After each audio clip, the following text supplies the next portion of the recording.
This is NTV. Thank you so much for joining us at the NTV News Desk. Today is the 20th of November 2018 and my name is John Matava. In the meantime, let's have a look at the highlights making the bulletin. A hit and run and family search for justice for the 22-year-old girl runs to cover up crime. I only saw her fly in the air. The car didn't stop. It was speeding. The Kenya Power Company stops management fight to shake off 6 charges of economic crimes. 3 students of Nguvi Boys High School in Embu County suspected of torching the school arrested and school is closed indefinitely. Now, a straight shooting Obama's message to Kenyan leaders on graft and creating equal opportunities follow. NTV Tonight. More of these and other stories lined up for you. Welcome to the broadcast. Our sign language interpreter is Boniface Morethi.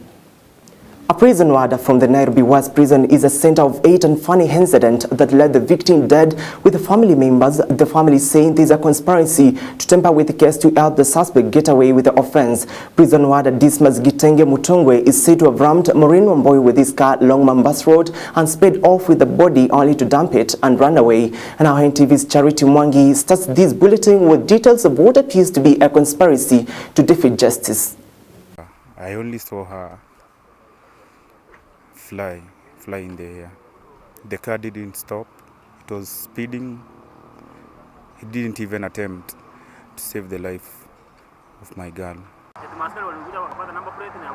Family and friends inspect the vehicle that cut short the life of the 22-year-old Kenyatta University third-year student.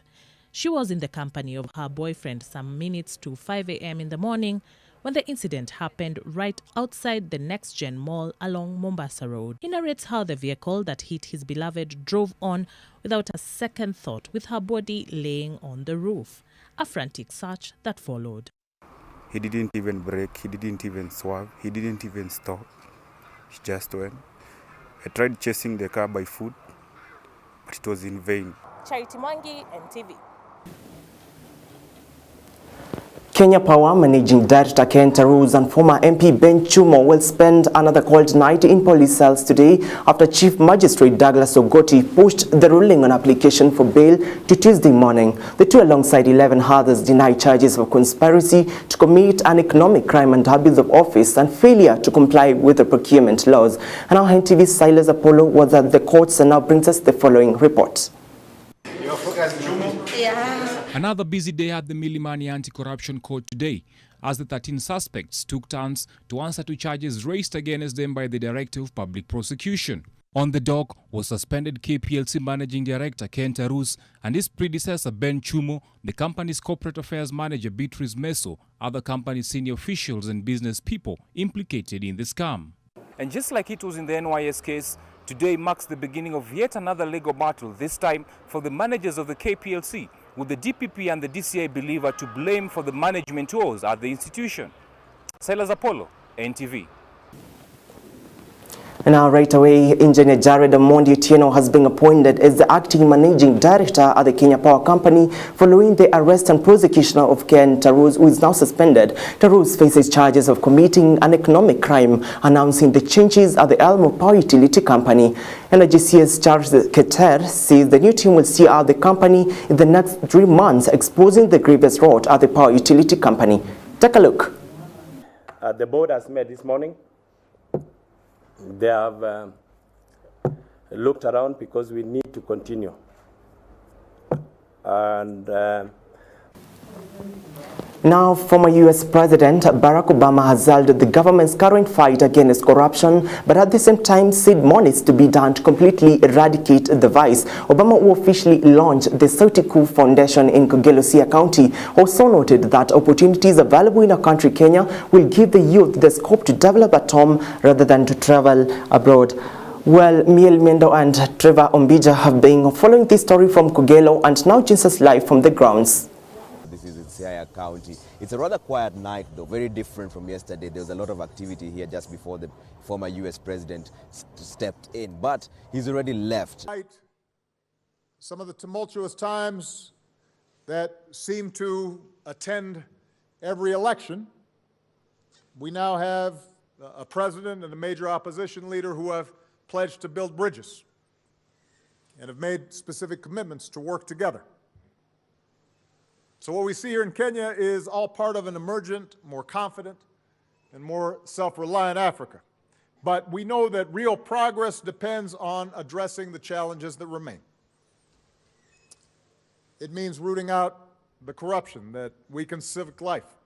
One of the core missions of the Sauti Kuu Foundation is promoting economic development in rural Kenya. The center is said to have a capacity of reaching out to up to 800 people in just 1 week in an aim at training the youth in building up their own livelihoods.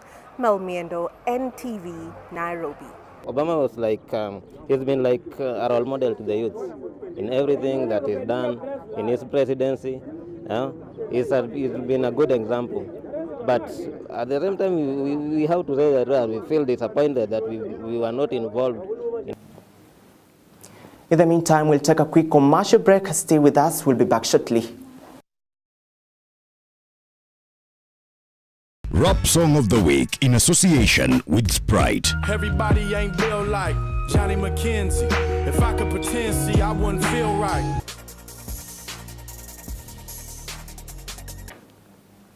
And now welcome back to the program. Kakamega County are investigating an incident where the bodies of 3 family members, a father and his 2 sons, were found in Lugari Forest on Saturday with serious burns. And now the bodies were found by a passerby on Saturday morning. Now Zacchaeus Mwasame has more details on this. Had some severe burns. We can't establish exactly what it must be. It is still not clear what exactly could have led to that sudden death, but neighbors attribute it to the frequent family quarrels with his wife. Nilisikia msichana yangu na kijana yangu walikuwa na ugomvi kwa nyumba yao, na hiyo maneno inaweza fanya huyo kijana aende kwa msitu afanye hivyo, kwa maana huyo kijana haongei. Zacchaeus Mwasame, NTV, Malava in Kakamega County.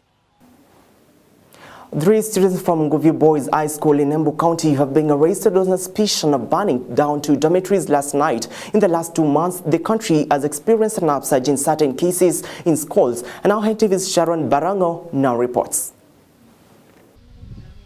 Charred remains of 2 dormitories at Nguvi Boys High School in Embu County. It has been reported that the fire started around 10 p.m. yesterday. The dormitories used to house over 200 students. 3 students suspected to have taken part in the burning of the dormitories are being held at Manyata police station. Tuliwapea ruhusa ya kuona World Cup na hiyo dom imechomwa. Saa hii hatujui ni nini ilichoma hiyo dom. Sharon Baranga, NTV. And now 2 of governors summoned at the Senate Public Accounts and Investments Committee will be required to be fined when they finally appear after Kwale Governor Salim Mvurya was fined a similar amount. In his appearance before the committee, Mvurya was directed to pay 200,000 Kenyan shillings for defying an invite. But even as the committee plans to meet these fines on the governors, the Council of Governors has reacted furiously on the move, accusing senators of impunity. Kennedy Morethi now reports.